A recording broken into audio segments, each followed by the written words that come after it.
Good afternoon, everyone. Welcome to the Nonprofit and Special Occasion webinar. The webinar is scheduled to go from 2 to 3 p.m. today. Let me start by introducing myself. My name is Ashley Honeywell. I am a supervisor in the customer service unit. Also in the room with me, I have Shantae and Zoila. They will be monitoring your questions that you send in throughout the webinar. And here helping us answer some questions after the webinar, we'll have Beth in the room as well.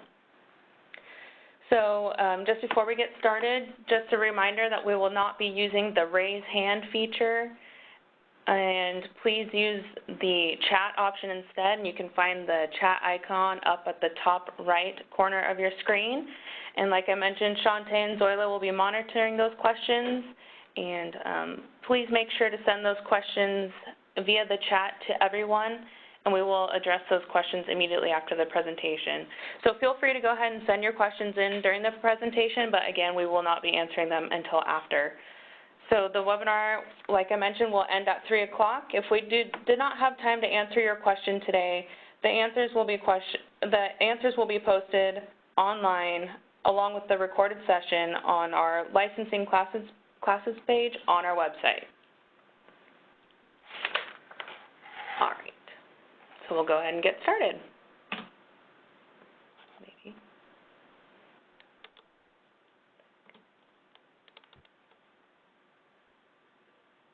Okay, so today the presentation will cover the following topics: special occasion licenses and nonprofits working with promoters, manufacturers and distributors, wine walls and wine walks, raffling alcohol, banquet permits and caterers, and cannabis at events, and then other changes and updates for you today. So at the end of this presentation, there will also be a short survey sent out, and we would certainly appreciate your feedback. Your feedback is very valuable and will help us better prepare for future events. So again, this session will be recorded and will be posted on our licensing classes page on our website in approximately 2 weeks. So please make sure to visit the page for our archived and future sessions.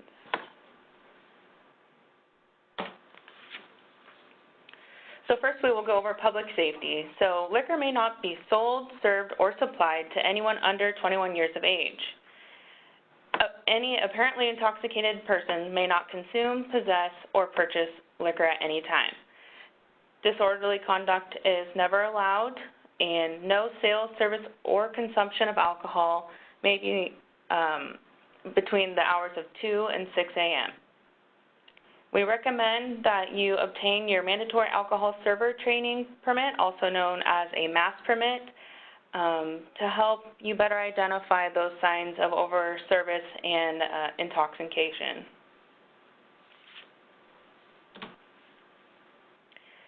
So you as the nonprofit organization and the special occasion license holder are responsible for the conduct of your patrons.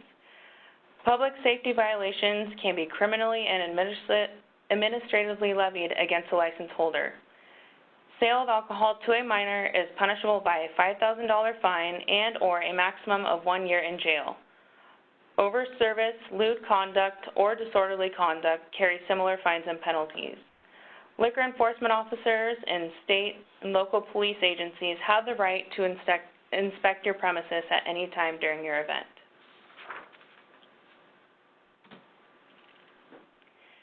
So what is a special occasion license?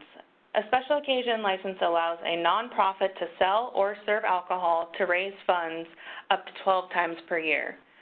Examples of special occasion events include fundraising dinners, auctions, wine tastings, and other events such as those. The nonprofit group must be organized and operated for charitable, religious, social, political, education, civic, fraternal, athletic, and other purposes.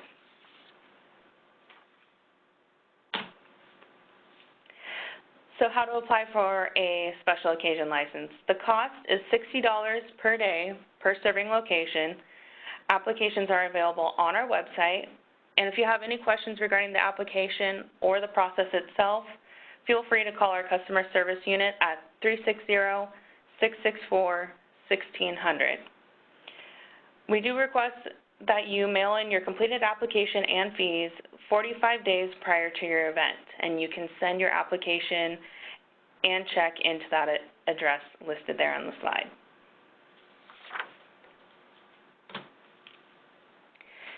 So part of our process within the customer service unit is sending out a local authority notice to the city or county, depending on what jurisdiction you're located within. State law requires or gives the local authority 20 days to respond with our notice with either an approval or objection to your application. If you do not give us the full 20 days prior to your event, we cannot issue your license without their approval. So this means that we cannot guarantee that your license will be issued prior to your event.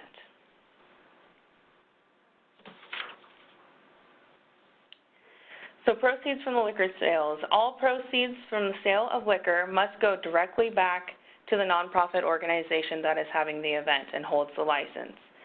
The proceeds may not be paid directly or indirectly to members, officers, or trustees of the organization.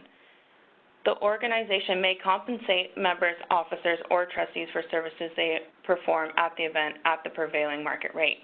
So just to reiterate, all proceeds from alcohol sales must go directly back to the nonprofit that has obtained the license for the event.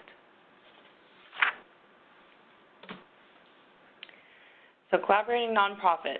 If there is more than one nonprofit that would like to handle the alcohol for a single event, both nonprofits must apply on the same application and share the entire event. So in order to team up with another nonprofit organization, you must apply with both names, UBI, or tax ID numbers, so our customer service staff can verify that you are a valid nonprofit organization. You will also be required to equally share expenses for the event, equally share the profits from the event, and equally share responsibility for any potential violations issued. So if there were to be any liquor violations there, both of the nonprofits holding the event would be responsible for those violations. A nonprofit may donate to another nonprofit after the fact. For example, I can have my event and take all the responsibility of putting it on, but use the proceeds from the event to donate to another nonprofit. This must be specifically indicated on the special occasion application where it asks where the proceeds from the event are going to.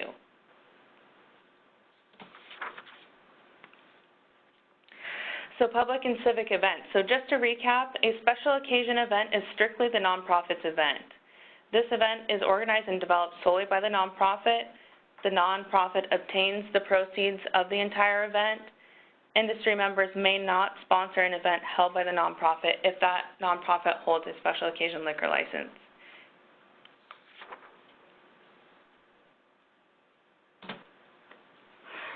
So public and civic events will have an event coordinator, and the event is introduced and developed by the event coordinator.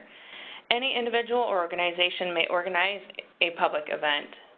A nonprofit may be invited to be present as a special occasion licensee, but again, all proceeds from the sale of alcohol are retained by the nonprofit only. Industry members such as manufacturers, meaning wineries, breweries, and distilleries, and distributors may sponsor public and civic events. Event coordinators may not sponsor alcohol-related activities such as beer gardens. And then we have WAC 3-1452-130 for reference there. So nonprofits that would like to work with promoters. So nonprofits may have a third-party person promote their event. A promoter or for-profit company may not buy your license in order to have alcohol at an event. Promoters are considered employees of the nonprofit, therefore the nonprofit is ultimately responsible for what the promoter does. Tickets to the event are ran and collected by the nonprofit. The promotion company may not sell tickets that include alcohol. So again, any alcohol sales under the special occasion license, the proceeds from those sales must go directly back to the nonprofit.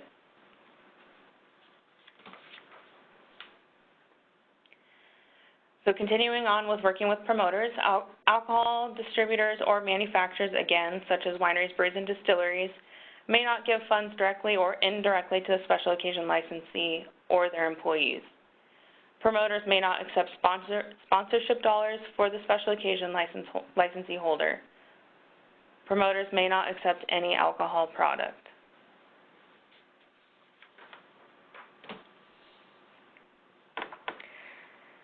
So alcohol cannot be advertised or sold below wholesale cost. You may not make awards or gifts of alcohol. If the event is held at a liquor license location, the licensee may not sell or serve their liquor in the same room to event guests. We do not allow 2 licenses at one location. So if you choose to have your event at a liquor license location, it could technically be in a separate room, and that separate room would be where your event would be taking place, which you could have your own alcohol there, and the liquor licensee could still be technically operating, but the alcohol can't mix between the two. It can't cross between the two.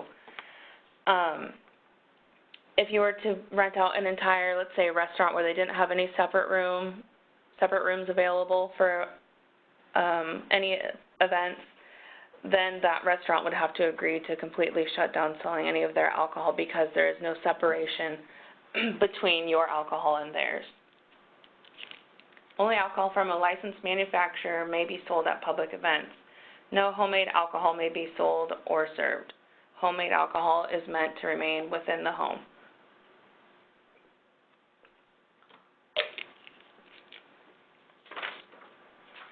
So, alcohol may be purchased from the following entities: any licensed distributor, a manufacturer such as a winery, brewery, or distillery, or a retailer, but if you purchase from a retailer, you must purchase at retail price.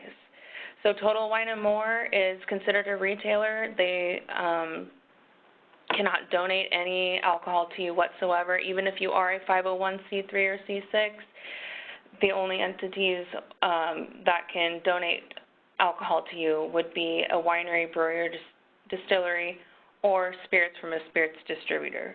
And that's specifically to spirits distributors. So wine distributors and beer distributors cannot donate any product to you at any time.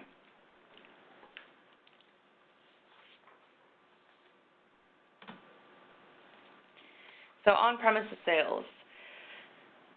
You, as the special occasion licensee, may sell spirits, beer, and wine by the individual serving or sell bottles of wine for on-premise consumption.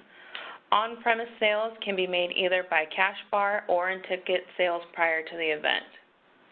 Ticket sales must include the exact amount of drinks the guest is getting, and the cost must be covered in the price of the ticket.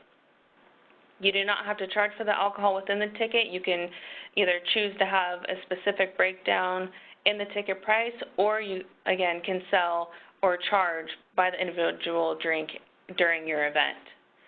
Enforcement officers from the Liquor and Cannabis Board do have the right to ask for a breakdown of the ticket cost to confirm how much is being charged for the alcohol. And this is just to verify that the drink price included in the ticket is not being sold for less than wholesale cost.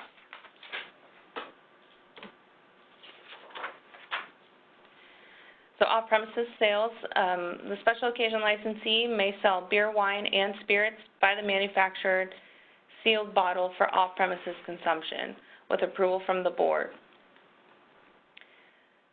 Off-premise sales and live auctions must be in conjunction with on-premise beverage sales. Silent auctions do not require on-premises sales, but do require a special occasion license. Any alcohol that is auctioned during your event cannot be consumed at the event. It is meant to be auctioned and taken home for off-premise consumption only.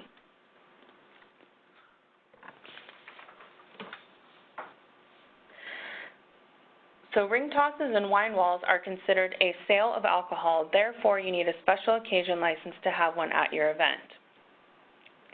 Alcohol can't be sold for less than wholesale cost under a special occasion license. Therefore, the ticket must cost as much as the most expensive bottles they might get. So within your wine wall, you could have bottles of wine for $8, $10, $15. 20, whatever the price may be. So even if, let's say the most expensive bottle was $20, so the ticket would have to at least be $20, and that's just the chance you're taking by participating in the wine wall. You may pay $20 to play, and then you may pull a $8 bottle of wine. That's considered a game of chance, and so we do recommend, or you must consult and contact the Gambling Commission about what may be required for them.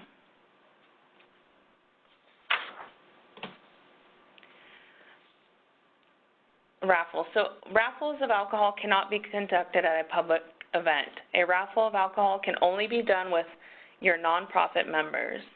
You must apply for a raffle permit with the LCB, and you can apply for either a one-time raffle, or we do have an annual raffle permit that you can apply with us as well. So again, a raffle is considered a game of chance, so you must contact the Gambling Commission and see if there's anything required from them.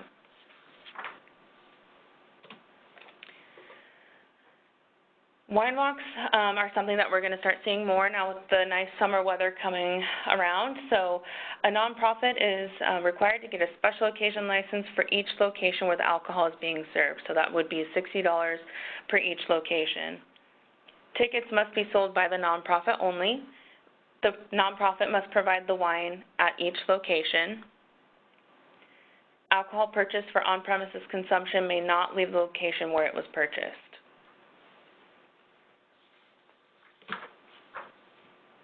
So manufacturers and distributors at a special occasion licensed event. So they may accept returns and refunds of unused product if they choose to. So they're not required to. That would be an agreement between you and the manufacturer or distributor.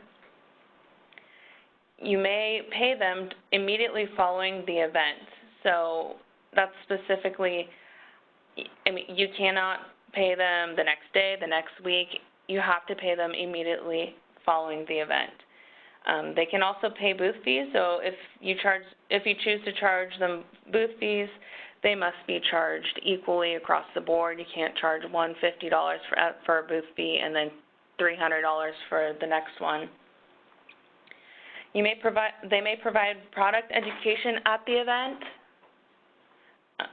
but they must have an agent's license if they're speaking on behalf of a distributor, brewery, distillery, out-of-state winery, brewery, distillery, or winery's indirect employees.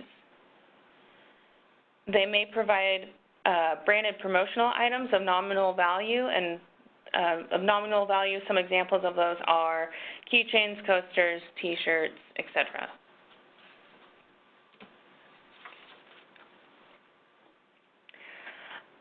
So continuing on with manufacturers and distributors, they cannot have on-duty employees drink alcohol during your event. They cannot have brand naming rights to your beer garden, cannot be the exclusive supplier to the event,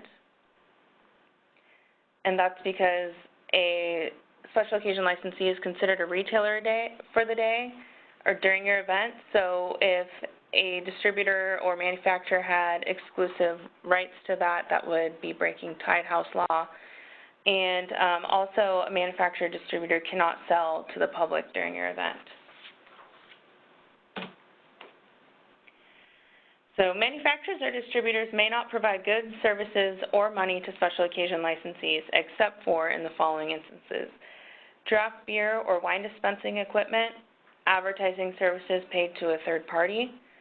Wineries and distilleries may pour at your special occasion event, and if your event is not seen as a beer tasting exhibition or beer judging event, they cannot pour at your licensed event. Distributors may never pour at your event.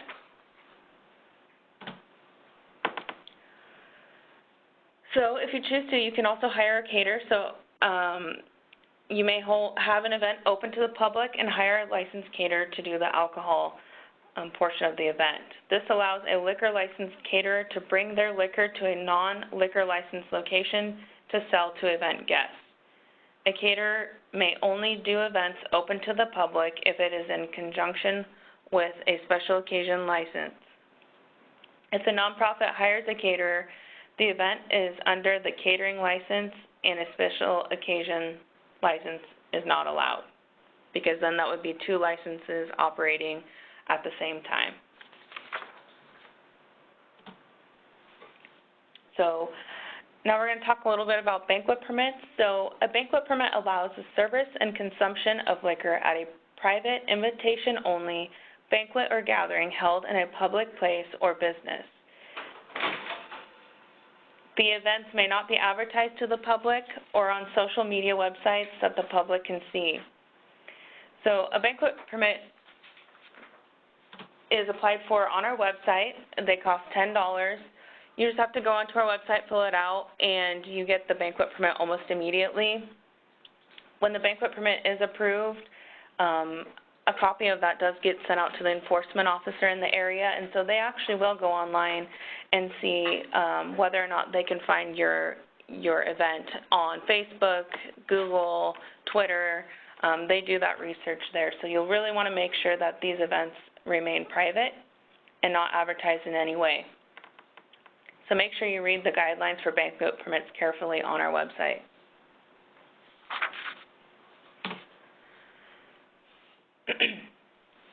So any liquor that is under a banquet permit must be provided free of charge or brought by individuals attending the event. No separate or additional charge may be made for liquor, and donations cannot be accepted. Liquor must be purchased from a retail store at full retail price. So if you are having an event under a banquet permit, no alcohol can be donated. And you must obtain any required permits from local authorities when you host an event in a public place. So you'll want to check with either your city or county, whichever area your private event will take place. All right, so now we're going to talk about cannabis and special occasion events. So cannabis is not allowed at any event, and that would be true for any event under a banquet permit or special occasion license. Cannabis may never be donated to you, and cannabis may not be auctioned, sold, or gifted at any event. By law, cannabis cannot be consumed in public whatsoever. So even if you are having a private party, let's say in a room at a banquet hall at a restaurant or something along those lines, the banquet hall itself is still considered a public place, so cannabis would not be allowed to be consumed even under a banquet permit.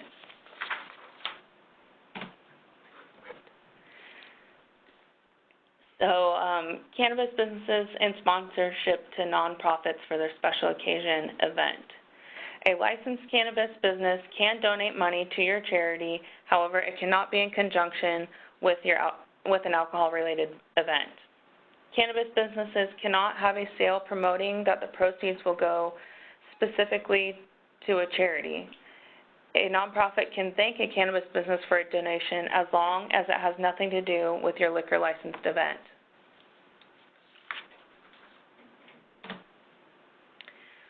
Okay, so now we're going to talk about some other changes and updates that we've made here in licensing to the special occasion application.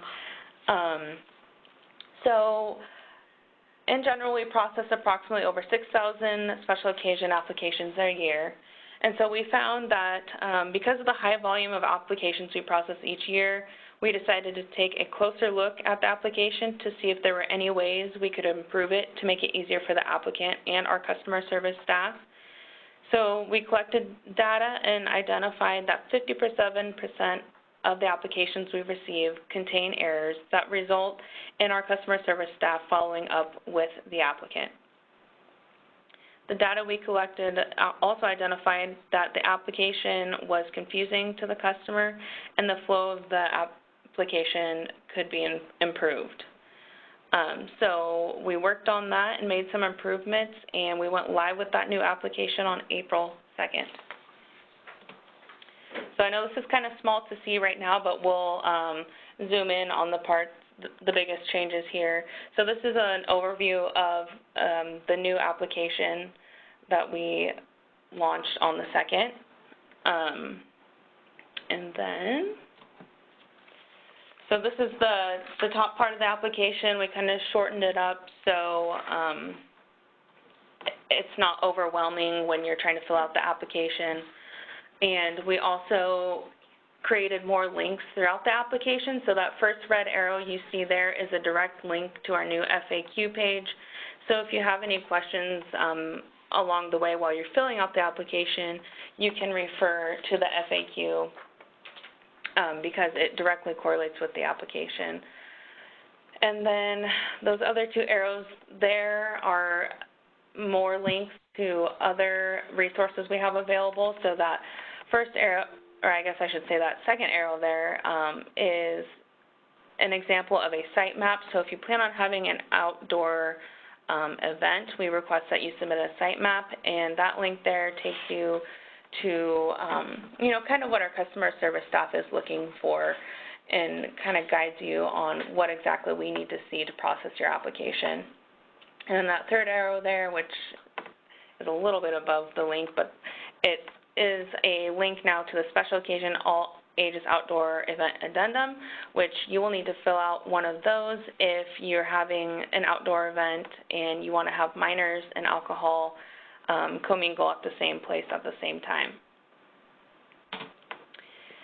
And then again, we have a link to the FAQ page. So this is further down on the application.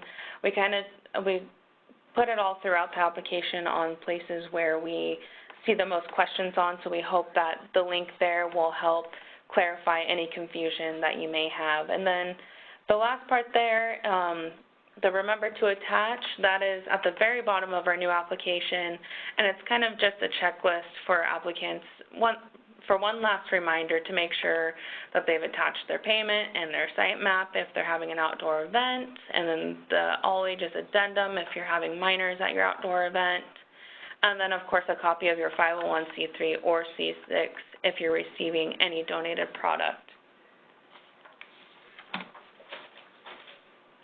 So additional updates, like I mentioned, we updated our FAQs for special occasion, and the link is there for you to use. We also have created the all ages outdoor addendum that is relatively new to us, which again is you will need to fill out if you're having an outdoor event where minors and alcohol can be at the same place at the same time. And the link to that application is on the new application that I just showed you on the previous slide. We also, like I mentioned, created an instruction sheet on what a site map should look like if you're having an outdoor event and what it is that we are looking for when reviewing your application. And the link to that information is also, again, on the new application that I showed you on the previous slide. And then the last bullet there is a link to our new application. So if you don't have a copy of our new application yet, please make sure to download one because we want you to start using that application immediately. Okay, so this concludes the slideshow portion of our webinar. If you have not already sent in your questions, please make sure you start sending them in now via the chat, and make sure you send them to everyone, and we will start addressing your questions momentarily. In 1 week to 10 days, we will post the questions and answers on our website that we answered in today's webinar. And just a reminder, if we didn't get to your questions today, they will be posted online as well. So once we're done here, there will be an evaluation survey after the event, and we, of course, would appreciate your feedback to help us improve for future events. So we're just going to take a brief pause here and gather some questions, and then Beth will help us answer them here shortly.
And we're going to hand this over to Beth, and she'll be answering your questions. We did get a couple of questions before the webinar, so we'll start with those first, and then we'll move into the questions that we received throughout today's presentation. Hi folks, this is Beth Lehman, Customer Service and Support Manager, and if you've ever done any education with us out in the field, we have probably met. If you have follow-up questions after this, be sure to email your follow-up questions to specialoccasions@lcb.wa.gov. That's special occasions with an S, all one word, at lcb.wa.gov. So we got a question before asking that they know that they have to charge for alcohol that they accept of donations when they have a special occasion license at an event. And who can they secure those donations from? Those donations can be secured, as we talked about in the presentation already, from a winery, brewery, or distillery directly if you are a 501c3 or a 501c6, or you can get donations of spirits only from a spirit distributor. A distributor cannot donate any beer or wine. But if a local winery wanted to support the event by donating a case of wine, that's great. They just need to give you an invoice to show what that true cost of that wine was prior to your event, so you have that on hand for us. We had another question come in asking if you have a nonprofit with multiple offices across the state, can the 12 license limit be used by office? And unfortunately, that's a no. The UBI will determine, and the nonprofit will determine how many events you can have. You can have a tax ID number that has a main nonprofit and different umbrellas underneath it, and we will allow those different nonprofits, as long as they're registered, to have 12 events as well.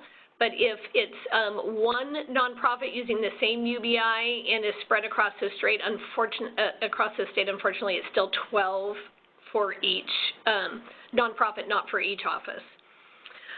If you're having an event, the other question was if you're having an event with entry fee, what kind of documentation is required to show the wholesale cost? So what you need is you need invoices from everybody that you get donations and you buy alcohol from. You must have invoices showing what the wholesale cost is. And you need to base what you're selling your product on those invoices and what that true wholesale cost is. So if somebody donates, that's great. They can invoice, the bottom of the invoice can be a zero, that you don't owe anything, but you still must show what they still must show you on that invoice what that true wholesale cost is. We would also need a breakdown of your ticket showing how much of the ticket goes to each item. So if you have a meal and $25 of that meal goes towards the meal, you want to put that down. How much is going towards alcohol? How much is entertainment? That's a breakdown of a ticket, and that works just fine. We had other questions on this same email, and the next question is, for a banquet permit, what would be considered a business promotion? For an example, an event at a private home, donor, or volunteer's home. So if you're having an event at somebody's home, you're actually not required to get a banquet permit, as long as you're not trying to sell alcohol, because you can't sell alcohol under a banquet permit anyway. You're not required to get one for a private home. If you have one in a hall or an office, a public place, then you need a banquet permit. If one of, sorry about this, I'm trying to vet out the rest of the question. It's a financial gain if you're asking for money above and beyond what you're spending, period. So you need to make sure that you're not asking for donations or money for alcohol or anything at the banquet permitted event, period. In the case of an event at a licensed venue like a hotel and you're getting donated alcohol and we require a special occasion license, that's absolutely true. How do you separate the license? How separate do the license areas need to be? If you're having an event with a special occasion, you need to be in a separate room away from the licensed premise, as Ashley had pointed out in the presentation. The licenses cannot cross. You cannot have your event happening in one room and have your people go into the licensed liquor bar or area and have them serving alcohol at the same time. That's the whole point. You can't have two licenses being used at the same time. The hotel could open their bar to your attendees for your event prior to the event, and then you can close that bar, and then your special occasion license is in effect, and then after the end of your event, the hotel can take back over, but they cannot be at the same time. And then we're going to start with the questions that we got as we started the presentation today. The first question was partially asked. If we're hosting a private invite-only event at our nonprofit and we've obtained a special occasion license to give away glasses of wine or beer, do our beverage server volunteers need to have masked alcohol server permits? So first of all, please understand that under a special occasion license, whether it's private or not, you cannot give away glasses of alcohol. That's illegal. All alcohol must be sold under a special occasion license. In Washington State, we have licenses and permits. Under licenses, all alcohol must be sold and it can be open to the public. Permits, alcohol cannot be sold. Alcohol must be given away free of charge. So whenever you get a special occasion license, you must sell the alcohol. So your volunteers do not need mask permits, but it's highly recommended because the nonprofit is responsible for anything that were to happen at the event. Next question, what does that mean? We can't have a sponsor? This was asked on, this was asked on the slide referring to promoters. That's just our note. But yes, you can have a sponsor. You just can't have a sponsor that's an alcohol industry member. So as a special occasion license holder in a nonprofit, you are a retailer for a day. You are a restaurant, you're a bar, you're a grocery store in our eyes that has a liquor license. Therefore, there's very strict rules about your relationship with manufacturers, distributors, anybody who is not in the same tier as a retailer. So you cannot take money from a distributor or a manufacturer of alcohol for an event that you're getting a special occasion license for. Can you have wine or beer package in an auction? You can auction wine, spirits, or beer in an auction as long as they're in the manufactured, sealed package still from the manufacturer. So it can't have a broken seal. It can't be an open bottle of any type. It cannot be a growler. It has to be a manufacturer sealed bottle, and that's only in conjunction with you selling for on-premise at your special occasion event. Ooh, it's an auction. Sorry, I take that back. If you're only auctioning and not selling the alcohol outright, then you can do it as long as it's a silent conjunction, a silent auction in conjunction with a licensed premise. If you're hosting an event at a brewery and they agree not to sell their own product, can we sell their beer under the umbrella of our license, assuming we get all proceeds? So if you're hosting an event at a brewery and they agree not to sell their own product, you have to have a special occasion license. You buy their alcohol like you do from a distributor or another manufacturer for another event somewhere else, and you sell it under the special occasion license. You would get 100% of those proceeds, but the brewery would have to agree to that. Again, we cannot have any sponsors of any alcohol-related sponsors. You can't have any alcohol-related sponsors. You can have other sponsors. We do not monitor that. The only thing that we care about is alcohol-related businesses. Nonprofit members are card-carrying members of your nonprofit. Somebody who says that they volunteer for you, that they work for the nonprofit, those are your members. Where are these slides are available? They will be available on the website in about 2 weeks. Is there a dollar limit on nominal value? There is not a dollar limit, but we are very specific to what those items are in our WACs. And so make sure you go to the Washington Administrative Code to look for the items of nominal value, because once it gets any more expensive than, say, I don't know, Ashley, what do you think, a T-shirt, hat, if it starts getting more expensive than that, then that's when they are no longer nominal value. Sorry. Can wineries and breweries donate wine, beer to a 501c3 fundraising event under a banquet permit? Absolutely not. First of all, you don't do fundraising under a banquet permit because you cannot collect money under a banquet permit. Therefore, you cannot fundraise under a banquet permit. It must be a special occasion license, and you, again, So in Washington, any registered nonprofit can get a special occasion license, but you must be a 501c3 or a 501c6 to receive donations, and we have to have your letter designating you as this from the IRS before you start soliciting those donations.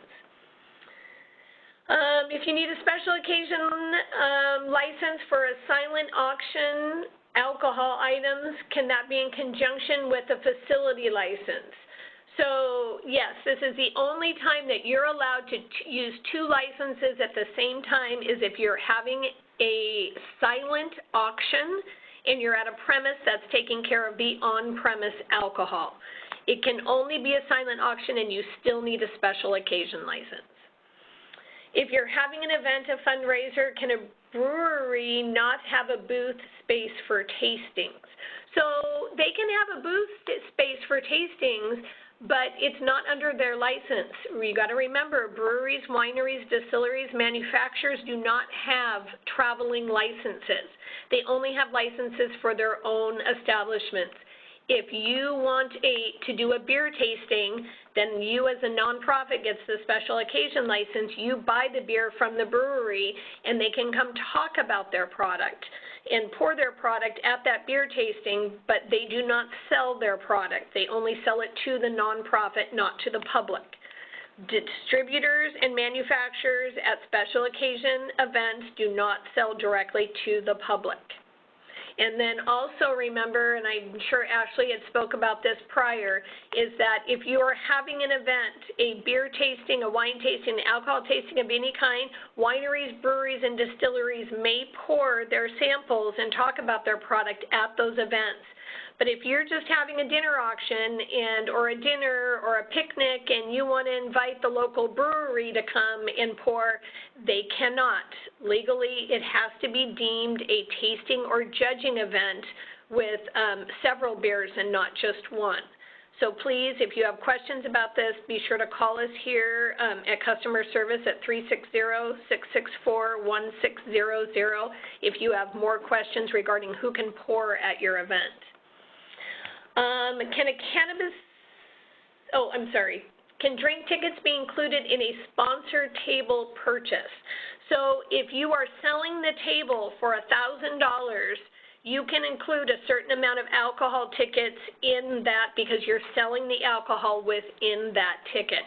But it needs to be something reasonable. You don't want to promote over service and say, here's 100 drink tickets or anything like that. So, and you also need to have a breakdown of what that ticket for $1,000 or $5,000, because we're going to consider it a ticket. It's not a sponsorship to us when you want to include alcohol.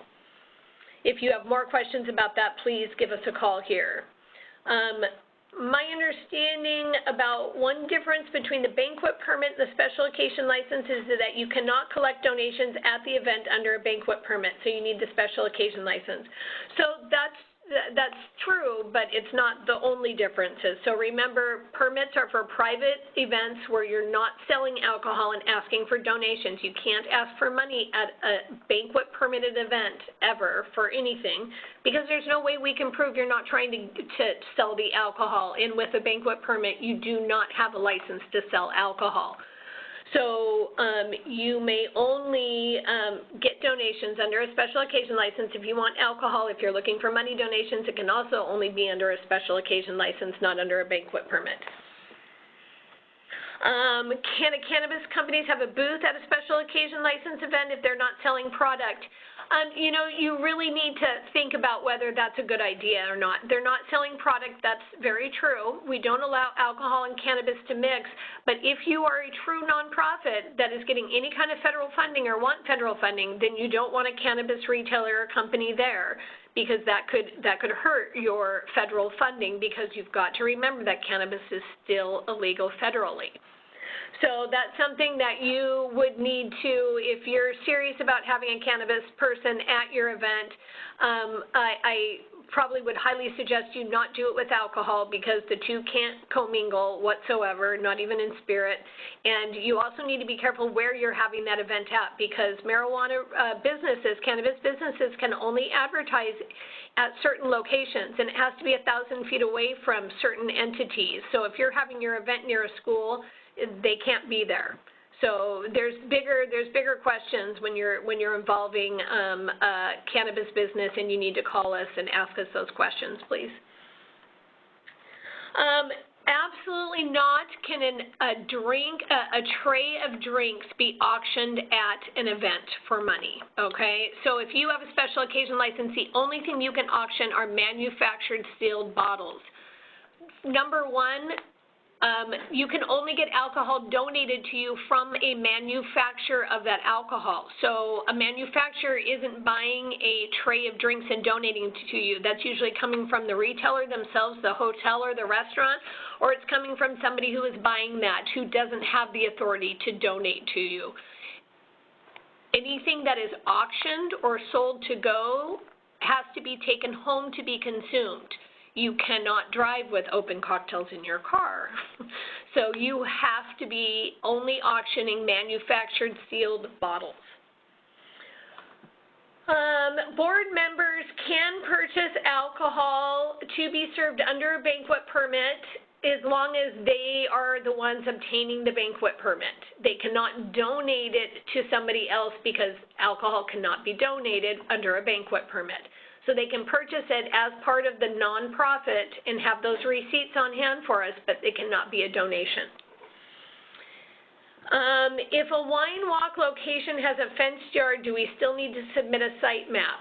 Anything outdoors or has an outdoor area connected to it that you expect people outside needs a site map, yes. This question is, I'm very confused on the parameters for using a winery or a tasting room as an event location. They can or cannot sell wine at the fundraising event where a nonprofit has rented the space. So here's where the confusion lies. Who holds the license? If a nonprofit's going to have a fundraiser and bring their own alcohol in with a special occasion, then the winery it cannot serve their wine. The tasting room cannot serve their wine to your attendees. If you are going there for a fundraiser for people to be able to buy wine from them, that's just fine. You can't have a license at the same time. It's their license or the special occasion license, but not both. For a private event banquet permit, can the group bride organization bring in donated or reduced priced alcohol, or they must purchase it at full retail price? They must purchase it at full retail price from a Washington retailer. So if they're getting it discounted from somebody at wholesale, that's illegal. You only buy it wholesale if you have a liquor license and you're selling it. And a bride or groom would not have the ability to do that. So yes, it needs to be purchased at full retail price, and it needs to be purchased from a Washington licensed retailer. And then the last question it looks like we have, unless more have come in, and more have come in, where on the LCB site are there recorded webinars? If you go to our website, www.lcb.wa.gov, and you go to the link on the very top of the page that says licensing services, it will give you a drop down that says licensing classes. If you click on that, we'll give you our webinars and our past webinars and information that we need from them. And then what other questions do we have here? Is the LCB raffle license different from the Washington State Gaming raffle license? Absolutely. Our license only allows you to raffle up to $5,000 or up to make $5,000 on that raffle. If you're doing any more than that, then you need to talk to the Gambling Commission. Is the receipt for the ticket to a nonprofit event with a special occasion license required to show the amount paid for the alcohol? So I apologize, I'm a little confused by that question. So if the receipt for a ticket to a nonprofit event is required to show the amount paid for alcohol, we wouldn't ask a attendee coming to the event for a proof of a ticket.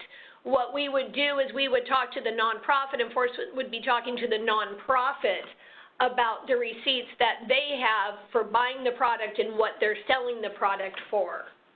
If that doesn't answer your question, you're more than welcome to give us a call here. What if a nonprofit has more than 12 events a year? There is no option after 12 events a year. Unfortunately, that's an RCW, and that would have to be changed in legislation to go any more. The only exceptions are for agricultural fairs, like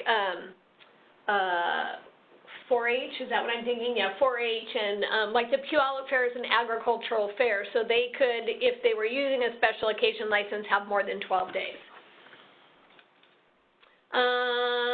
For the question on a winery or distillery participating at the event, mean that there is a representative actually there and they are pouring only, or does it participating mean also donating or sponsoring? So that's a great question. Participating means, are they there? We ask you also on the application if they're donating, so we ask you that somewhere else. And then as far as sponsorship, the question for sponsorship shouldn't be there because you shouldn't be getting any sponsorship from a manufacturer. So you could get donated product if you were a 501c3 or a 501c6, or they could participate in your event if they are able to, like we were talking earlier, how a brewery can only participate if it's deemed an alcohol tasting event, or a winery and a distillery can pour at any special occasion event. Is there any loophole, or how can we have breweries serving their beer at events? You can't. Absolutely. So remember that breweries, wineries, and distilleries do not have mobile licenses. The only way that they can be at your event is if you're buying their product and you're having a tasting and they're there pouring it. The only way that they can pour, again, is if it's deemed a tasting or judging event and it's apparent to us that it's a tasting or judging event. You can have not a brewery employee or volunteer of a brewery pour. You can have one of your volunteers pour, and the brewery can be there to talk. They just cannot physically pour.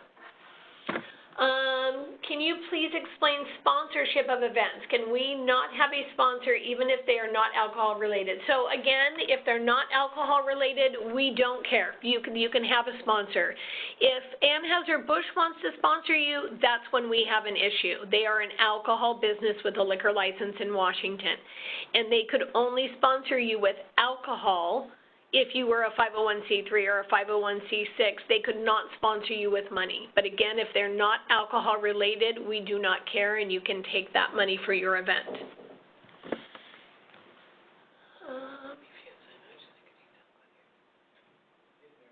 Okay, so if you have a silent auction items that contain alcohol and your event is at a location like a restaurant that serves liquor and you don't get a special occasion license, then you can't have a silent auction with alcohol, period.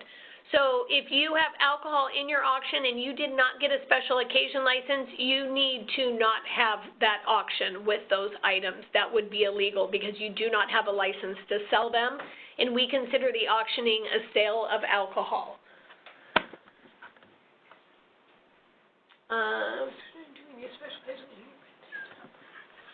So you can't print out the PowerPoint today, unfortunately. It'll be available in a couple of weeks.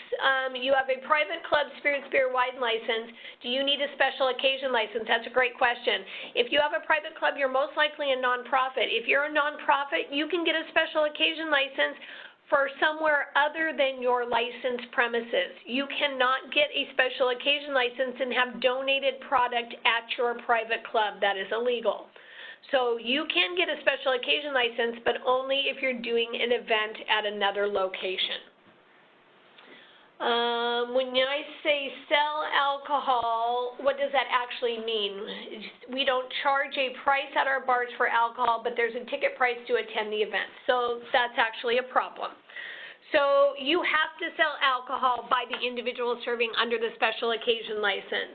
So when we say sell, we mean actually sell, like you're in a bar. So if you're selling a ticket to get into the event that includes alcohol, that's great, but you better hand them some script or something to exchange for that alcohol, because you need to have controls in place to show that everybody's getting the same amount and nobody's being overserved or giving alcohol below cost. So if you sell it in a ticket, you should be handing out some kind of script for people to exchange for the 3 drinks that are included in their ticket. If you make it unlimited, that is illegal because you are no longer selling by the individual serving, and you're promoting over service by allowing people to have as much alcohol as they want. So you need to make sure that you are selling it, in the ticket and exchange and giving them something to exchange for those drinks, or you're selling it by the glass at the bar. Can you give your volunteers, you can give them discounted tickets to get into the event, and you can't give them discounted alcohol below cost, though. If they're there not working, they can drink. If they're there and they're working, they absolutely cannot consume alcohol. If they're in the outfits that all your volunteers are in, but they're not working, I wouldn't highly suggest they're not drinking either, because they're going to look like they're volunteering. If they do not look like a volunteer, then they can consume, but you cannot sell it to them at discounted under cost. So you can auction off a wine tasting package with a special occasion license. So you need a special occasion license to auction any kind of certificates that are specifically for alcohol. If you do a gift certificate for a restaurant that is food and alcohol, you don't need a special occasion license to auction that off. But if it's for something specific like wine only, wine tasting, beer tasting, then you do need a special occasion license because it's specifically for alcohol. And then our last question before we close up today is, under which RCW WAC can we find more information? So your best place for information, which is based off all our WACs and RCWs, is the new special occasion frequently asked questions. It's on the special occasion application page. Towards the bottom, you will see an FAQ that just went online a couple weeks ago. It has great information. It's very detailed. It's more detailed than it ever was before. But the WACs that you're looking for is Washington Administrative Code 314-05, our special occasions, and then RCW 66.24.370, I believe, 370 or 380. It's right there as the special occasions. You also need to remember that as a special occasion license holder, you're retail for a day. So the laws that restaurants have to abide by also pertain to you. So if you want to look at guidelines as far as what how you are supposed to run an alcohol area and what conduct can happen in that area and what your servers can and can't do, those type of questions you'll find under WAC, Washington Administrative Code 314-11 or 314-12. Okay, well, thank you very much, everybody, for attending our webinar today. We will be doing this again, I'm sure, in a few months on special occasions during our busy season this summer. If you have any other questions that we did not get to today, please don't hesitate to give us a call at 360-664-1600, and have a great fundraising season. Thank you.